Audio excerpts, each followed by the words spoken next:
Hey, come see us on tour. I'll be in Davenport, Iowa, Las Vegas, Nevada, Chicago, Illinois, and Grand Rapids, Michigan. Go to jimmydore.com for a link for tickets. Hey, ladies and gentlemen, I'm here with Anita Krishna. Anita Krishna is a broadcaster, podcaster, and former control room newscast director of Canada's Global News Network. After repeatedly questioning the network's refusal to apply basic journalistic standards to the mainstream COVID narrative, she was fired by Global News on January 18, 2022. Wow. Good for you. If you're going to be fired, get fired for something that great. She now publishes on Substack at substack.com/@Anita808. Yeah. Anita808. And she's here with us live today, ladies and gentlemen. I'm thrilled about it. Now, I brought her in today because it's amazing. You know, I've been to Canada a couple times, but I grew up thinking that Canada was the place. And maybe I had that impression because I knew a lot of people during the Vietnam War fled to Canada. That's where they went. And I was like, okay, Canada must have it. And then I also keep praising Canada because of your healthcare system, where we don't have a nationalized healthcare. But it seemed, you know, everything I've ever learned about Canada, you had a better healthcare system than we provide here in the United States.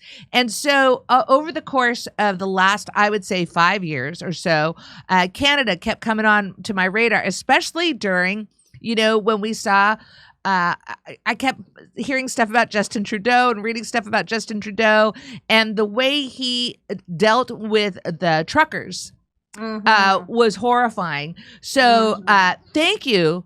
Thank you, fellow human being, for being here today and Canadian. And let's get right to it. Let's talk about Justin Trudeau. Sure. If you think Biden has troubles, just look at Trudeau. All right. Look at this. This is from Politico, Ottawa. Justin Trudeau is running out of time. He has trailed in the polls by double digits. Sound familiar? For nearly a year. And the outlook for the once popular prime minister is so grim that some old guard liberals have been grumbling that maybe he should just step down and give someone else a shot. Okay. To turn it around and win a fourth term, Trudeau has less than 17 months before he must hold an election and face off against an ascendant Conservative Party and its firebrand populist leader, Pierre Poilievre. How do I pronounce it? Poilievre. I was so close. Poilievre.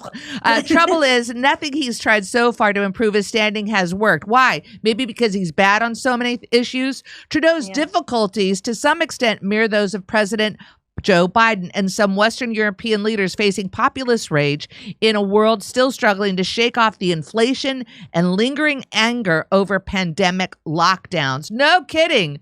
Yeah. The speculation over whether Trudeau might step down at this point remains just that, with neither the prime minister nor any of his aides or allies saying he has any intention of throwing in the towel. If anything, the prime minister shows signs he's energized by the coming confrontation with Poilievre, who has harnessed and stoked political frustration by telling Canadians their country is broken and it's all Trudeau's fault. That seems like a pretty strong campaign. All right. So this is interesting. You shared this clip with me, and I'm going to play it right now. Trudeau brags. Here we go. Now, you sometimes hear about liberal bias in the media these days, how they're constantly letting our government off the hook for no good reason. Frankly, I think that's insulting. It's clear that they let us off the hook for a very good reason, because we paid them $600 million.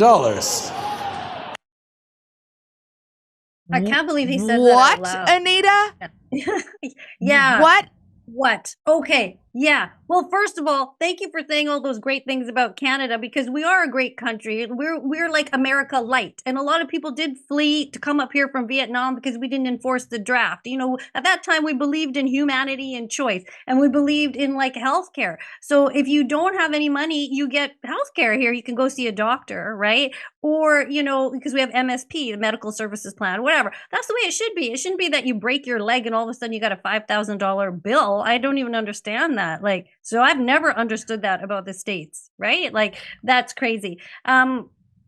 Yeah, and a lot of people, like when Trudeau was first coming around, were like, look at him, he's got a good head of hair, he's kind of handsome, he's articulate, he doesn't seem to have any scandal, although he does. He does. If you look back at his history, he does. But he seemed like, because we don't have kings and queens. We don't have like Meghan and Harry and Kate and who's she married to? Prince William and all that. We don't have the president and the first lady. Like, we don't have that kind of thing, whether you like them or don't like them. Mind you, I don't even know what the first lady does, but we don't have any star power. So when we had him, it seemed to be like, oh, look at this guy. It was star power. But the things that he has done into this country are so numerous to name, but that we can't even count all the horrible things that are going on and how people feel about it. But based on that clip, this is like 2019. How does he say this proudly and with a straight face that he gave all the media that much money?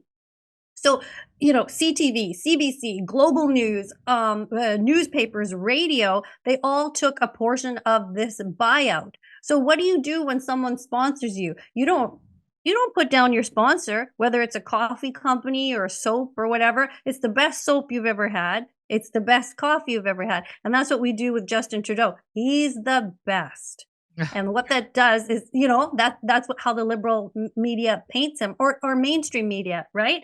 But to give $600 million is disgusting, because we're never going to report as we should. Every single headline will have liberal bias to favor him. Are you saying $600 million actually compromises the journalistic integrity of the broadcasting networks? How does that happen? Yeah, how does that happen? And you know what? Like I said before, the workers, we don't know. Nobody gives me extra money for a newscast, but it all gets filtered down from above, right? Like we don't know what happens. I got to say, I was just part of the crew. I was a director, right? But the people at the top, they know. They have their directives. They have their orders. And another thing that I just found out about this money is that we have a big union here, Unifor, and that was my union at Global. And they never supported me when they were giving me such a hard time. Like the nurses, they don't get support from their union. And I was like, my union can't stand me. Like they don't feel anything for me, that I'm getting fired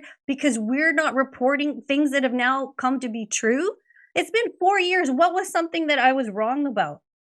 Come and show me. And why doesn't my union support me? I paid my union dues there for 25 years, and Unifor doesn't give a shit about me. And then I found out that Unifor is also getting some of this government money. Like Unifor is on the committee which oversees which media gets funding. It's so disgusting. That's why all this stuff is happening. All this back channel nonsense, all this stuff. Okay, so Unifor is on a committee that oversees which media gets funding. Right. And also, when you do stuff like this, it enables our prime minister to rig the election. Right? So when COVID happened and everybody was all scared, what did he do? He gave you money. Did you guys get money in the States? You did, right? Like money every month? Did you, like when COVID was happening? What money? To help the people out? Did the people get money every month? No. Oh no. They got like, I know businesses were able to apply for some funding, but individuals like Misha were people that. Okay, so there was a certain guarantee of $600 a week for some people, but it would fluctuate. But it was certainly, for the most part, the working class people struggled. It was desperate situations. Burger place, and the burger place closed down because of COVID or whatever, or like a store, a jewelry store or something. You don't get money. You might not get money, right? Like as in the US. Well, over here you did. And everybody got $2,000 a month. Okay? And so that was like, some people were like, that was more money than they'd make if they worked at the jewelry store or the button factory or wherever you work, right? So people were like, oh, damn. Even I was like, oh, okay, that's pretty nice of the government to give you money. So everybody got the CERB, $2,000 a month here in Canada. And then, boom, he calls an election. And then you're like, whoa, he's awesome. I'm going to vote this guy back in. Look how well he's handling COVID. That's what he did. Buys the media, gives you this money, and I think it just by default helps to put him back in power. And so that's what happened there, and now here we are, and now you have to pay taxes on that money, right? He gave money to businesses too, and now they're asking for the money back. Well, similarly in the United States, when you get unemployment, you have to pay taxes on that unemployment, which is always a bit of shock because you're unemployed and you're like, I got to pay taxes on stuff that I'm okay. So do you we're going to go to another segment in a moment, but based on people that you know in your community, do you see, have you noticed, or are people still big supportives of Trudeau? Or No, not at all. There is so much hatred towards him. You can drive a couple of blocks and then see a bumper sticker, F Trudeau, because of, like how he had handled everything. He kind of like, almost like a groomer does, where they get you in the beginning. They're so charming and I like you. And, oh, there's COVID and here's some money. Love me. And then you tick the box for your ballot and you go, well, I'm voting Liberal. And then now when we're like, people are getting sick and there's no informed consent and my business closed down and my grandmother had a funeral I couldn't go to and I couldn't go to my own graduation and I wasn't allowed to hug my grandchildren and we can't have dinner and they keep, I lost my job. Now we're like, the truckers stood up and said, this is insane. And then that's what started his downfall. Hey, come see us on tour. I'll be in Davenport, Iowa, Las Vegas, Nevada, Chicago, Illinois, and Grand Rapids, Michigan. Go to jimmydore.com for a link for tickets.